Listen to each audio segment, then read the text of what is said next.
नमस्कार, दिन भर की बड़ी खबरों में आपका स्वागत है। मैं हूं आपके साथ सुनीता तिवारी। आज के इस बुलेटिन में हम बात करेंगे इथियोपियाई संसद के संयुक्त सत्र में प्रधानमंत्री मोदी का संबोधन। बोले, इथियोपिया शेरों की धरती, साथ में हम दोस्ती का नया अध्याय लिख रहे। फिर बात करेंगे भारतीय सेना पर दिए विवादित बयान के बाद कांग्रेस नेता पृथ्वीराज चौहान अपने बयान पर डरे।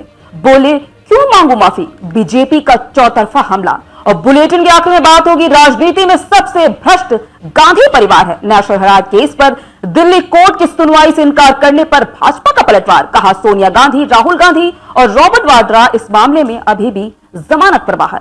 लेकिन दिन भर की बड़ी खबरों से पहले एक नजर आज की सुर्खियों पर। इथियोपिया ने प्रधानमंत्री मोदी को दिया अपना सर्वोच्च सम्मान या अवार्ड, पाने वाले बने दुनिया के पहले नेता। सर्वोच्च सम्मान मिलना मेरे लिए गौरव का पल, इथियोपिया की संसद में बोले प्रधानमंत्री मोदी। दुआ कर सकते हैं छुट्टियों के बाद प्रदूषण कम हो जाए, दिल्ली पोल्यूशन पर सुनवाई में सुप्रीम कोर्ट की टिप्पणी। प्रदूषण के चलते दिल्ली सरकार का बड़ा ऐलान, मजदूरों को मिलेगा 10,000 रुपए का मुआवजा, दफ्तरों में 50% work from home. Himachal Pradesh के कई जिलों में दिखे आई लव पाकिस्तान लिखे गुब्बारे, जांच में शामिल हुई एयरफोर्स, राजस्थान से मांगी खुफिया जानकारी। हिजाब विवाद पर बिहार के मुख्यमंत्री नीतीश कुमार को पाकिस्तानी आतंकी शहजाद भट्टी की धमकी, कहा महिला से माफी मांगे नहीं तो अंजाम बहुत बुरा होगा, केंद्र एजेंसियों की टीम हुई सतर्क। बंगाल की सत्ता में तृणमूल के आने के बाद औद्योगिकरण घटा, भाजपा ने सीएम ममता बनर्जी की सरकार को घेरा।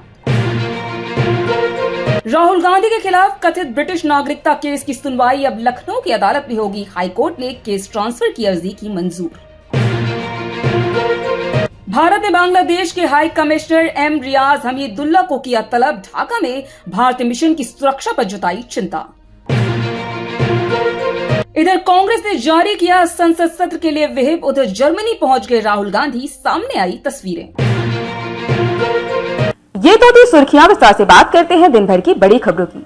प्रधानमंत्री नरेंद्र मोदी इथियोपिया के दौरे पर है। मंगलवार को इथियोपिया के प्रधानमंत्री अबी अहमद अली ने उन्हें देश के सर्वोच्च सम्मान द ग्रेट ऑनर निशान ऑफ इथियोपिया से सम्मानित किया। बुधवार यानी आज पीएम मोदी ने इथियोपिया की संसद को संबोधित किया। उन्होंने कहा, यह मेरे लिए गर्व की बात है, यह मेरा सम्मान नहीं, देश का सम्मान है। प्रधानमंत्री मोदी ने कहा, लोकतंत्र के मंदिर में आना मेरे लिए सम्मान की बात है। आइए जानते इस रिपोर्ट में और क्या कहा प्रधानमंत्री मोदी ने इथियोपियाई संसद के संयुक्त सत्र में अपने संबोधन के दौरान। बता दें कि प्रधानमंत्री नरेंद्र मोदी ने इथियोपियाई संसद के संयुक्त सत्र को संबोधित करते हुए कहा, आज आपके सामने खड़ा होना मेरे लिए बहुत सम्मान की बात है। शेरों की धरती इथियोपिया में आकर बहुत अच्छा लग रहा है। मुझे यहाँ बहुत अपनापन महसूस हो रहा है, क्योंकि मेरा गृह राज्य भारत का गुजरात भी शेरों का घर है।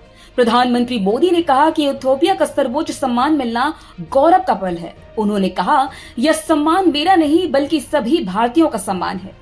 पीएम मोदी ने आगे कहा, भारत का राष्ट्रगीत वंदे मातरम और इथियोपिया का राष्ट्रगान दोनों हमारी जमीन को माँ कहते हैं। वो हमें अपनी विरासत, संस्कृति, सुंदरता पर गर्व करने और मातृभूमि की रक्षा करने के लिए प्रेरित करते हैं। पीएम मोदी ने इथियोपियाई संसद के संयुक्त सत्र को संबोधित करते हुए कहा, भारत और इथियोपिया में मौसम और भावना दोनों में गर्मजोशी है। पीएम मोदी ने आगे कहा, मैं आपकी संसद, आपके लोगों और आपकी लोकतांत्रिक यात्रा के लिए बहुत सम्मान के साथ आपके पास आया हूँ। भारत के 1.4 अरब लोगों की ओर से मैं दोस्ती, सद्भावना और भाईचारे का संदेश लेकर आया हूँ। पीएम मोदी ने आगे कहा, इस शानदार इमारत में आपके कानून बनते हैं। यहाँ लोगों की मर्जी राज्य की मर्जी बनती है और जब राज्य की मर्जी लोगों की मर्जी के साथ मिलती है तो कार्यक्रमों का पहिया आगे बढ़ता है। आपके जरिए मैं खेतों में काम करने वाले आपके किसानों से, नए आइडिया बनाने वाले उद्यमियों से, समुदाय का नेतृत्व करने वाली महिलाओं से और इथियोपिया के उन युवाओं से भी बात कर रहा हूँ जो भविष्य बना रहे हैं। बता दें कि भारत और इथियोपिया के बीच ऐतिहासिक संबंध है और यह रिश्ता दशकों पुराना है। शीत युद्ध के दौर से ही दोनों देशों में मित्रता है। शिक्षा, स्वास्थ्य और निर्माण के क्षेत्र में भारत की बड़ी भूमिका रही है। साथ ही बड़ी संख्या में भारतीय पेशेवर इथियोपिया में काम भी करते हैं। महाराष्ट्र के पूर्व मुख्यमंत्री और कांग्रेस के वरिष्ठ नेता पृथ्वीराज चौहान अपने हालिया बयान को लेकर विवादों में घिर चुके हैं। ऑपरेशन सिंदूर को लेकर उनके बयान पर बीजेपी ने कड़ी आपत्ति दर्ज की है। हालांकि उन्होंने स्पष्ट कर दिया कि वे अपने बयान पर कायम है और माफी नहीं मांगेंगे। सवालों पर चौहान ने तर्क दिया कि संविधान उन्हें सवाल पूछने का अधिकार देता है। आइए जानते इस रिपोर्ट में कांग्रेस नेता पृथ्वीराज चौहान के अपने बयान पर अड़े रहने पर कि बोलो क्यों माफी मांगू, क्या रहा भाजपा का पलटवार। देखिए, बीते दिन चौहान ने दावा किया था कि ऑपरेशन सिंदूर के पहले ही दिन भारत को शिकस्त झेलनी पड़ी थी और संघर्ष के दौरान भारतीय विमानों को मार गिराया गया था। इसके साथ ही चौहान ने भविष्य के युद्धों का हवाला देते हुए कहा, अब युद्ध जमीन के बजाय हवा और मिसाइलों से लड़े जाएंगे। उन्होंने सवाल उठाया, क्या हमें वाकई 12 लाख सैनिकों की सेना बनाए रखने की जरूरत है या हम उनसे कोई और काम करवा सकते हैं। बीजेपी के राष्ट्रीय प्रवक्ता शहजाद पूनावाला ने चौहान के इन बयानों की आलोचना करते हुए कहा, सेना का अपमान करना अब कांग्रेस की पहचान बन चुकी है। यह सिर्फ पृथ्वीराज चौहान का बयान नहीं है, बल्कि राहुल गांधी भी पहले इसी तरह के बयान दे चुके हैं। कांग्रेस भारतीय सशस्त्र बलों से नफरत करती है। उन्होंने सोशल मीडिया प्लेटफॉर्म एक्स पर लिखा, सेना का अपमान कांग्रेस की पहचान। वहीं केंद्र मंत्री गिरिराज सिंह ने कहा कि किसी को भी सशस्त्र बलों के शौर्य का अपमान या उसका दुरुपयोग करने का अधिकार बिल्कुल नहीं है। जो लोग सशस्त्र बलों की बहादुरी को नीचा दिखाते हैं वे कभी भी देश हित में नहीं सोच सकते। साथ ही जेडीयू के प्रवक्ता नीरज कुमार ने कहा, पृथ्वीराज चौहान कांग्रेस नेता है और उनके खिलाफ कार्रवाई की जानी चाहिए। कांग्रेस को तुरंत कदम उठाना चाहिए। किसी को भी सेना की ताकत या क्षमता पर सवाल नहीं उठाना चाहिए। वहीं भाजपा सांसद जगदम्बिका पाल ने ऑपरेशन सिंदूर को लेकर कांग्रेस नेता पृथ्वीराज चौहान के बयान पर कहा, पूरी दुनिया के लोगों ने हमारे ऑपरेशन सिंदूर का लोहा माना है और आज भारत का ही नागरिक वह भी कांग्रेस के पूर्व मुख्यमंत्री ऐसे बयान दे रहे हैं। उनका यह बयान भारतीय सेना की शौर्य को लेकर जले पर नमक छिड़कने वाला है। निश्चित तौर पर उन्होंने देश को शर्मसार किया है और भारत की सेना का अपमान भी किया है। उन्हें माफी मांगनी ही चाहिए। राहुल गांधी को माफी मांगनी चाहिए। बता दें कि जम्मू कश्मीर के पहलगाम में 22 अप्रैल को आतंकियों ने 26 लोगों की गोली मारकर निर्ममता से हत्या कर दी थी।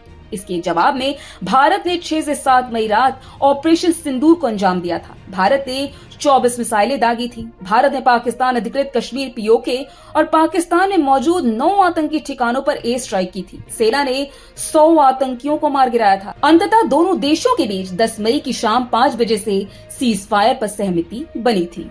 नेशनल हेराल्ड मामले में दिल्ली की एक अदालत द्वारा ईडी की शिकायत पर संज्ञान लेने से इनकार करने के बाद सियासत गरमासी गई है। कांग्रेस द्वारा इस फैसले को गांधी परिवार की नैतिक जीत बताने पर भाजपा प्रवक्ता गौरव भाटिया ने पलटवार किया है। गांधी परिवार पर भ्रष्टाचार के गंभीर आरोप लगाए। कहा, सोनिया गांधी, राहुल गांधी और रॉबर्ट वाड्रा इस मामले में अभी भी जमानत पर हैं। आइए जानते इस रिपोर्ट में और क्या कहा भाजपा प्रवक्ता गौरव भाटिया ने नेशनल हेराल्ड मामले में दिल्ली की कोर्ट के द्वारा संज्ञान लेने से इनकार करने और कांग्रेस द्वारा इस फैसले को गांधी परिवार की नैतिक जीत बताने को लेकर।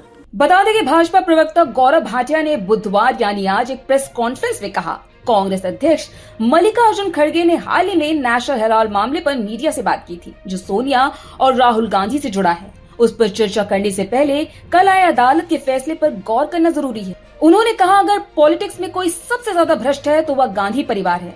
सोनिया गांधी, राहुल गांधी और रॉबर्ट वाड्रा 420 केस में बेल पर बाहर हैं। गौरव भाटिया ने कहा, 12 जून 2016 समेत कई मौके पर अदालत का दरवाजा खटखटाने के बावजूद राहुल गांधी और सोनिया गांधी को कोई राहत नहीं मिली। भाटिया ने कहा कि मल्लिकार्जुन खड़गे और मनु सिंघवी झूठ बोल रहे हैं। कानून पहलुओं पर बात करते हुए भाटिया ने कहा कि पीएमएलए मनी लॉन्ड्रिंग के मामले को देखता है। उन्होंने बताया कि अदालत ने हाल ही में स्पष्ट किया है यह मामला बिना किसी एफआईआर के एक निजी शिकायत से जुड़ा है, इसलिए इस पर उस तरह से कार्रवाई नहीं हो रही है। उन्होंने ये भी जोड़ा कि शिक्षा विभाग अपनी जांच जारी रख सकता है क्योंकि इसे खारिज नहीं किया गया है। बता दें कि इससे पहले कांग्रेस अध्यक्ष मल्लिकार्जुन खड़गे ने आरोप लगाया कि केंद्र सरकार राजनीतिक प्रतिशोध की भावना से नेशनल हेराल्ड मामले को लेकर आगे बढ़ा रही है। उन्होंने दावा किया था इस मामले का एकमात्र उद्देश्य गांधी परिवार को परेशान करना है।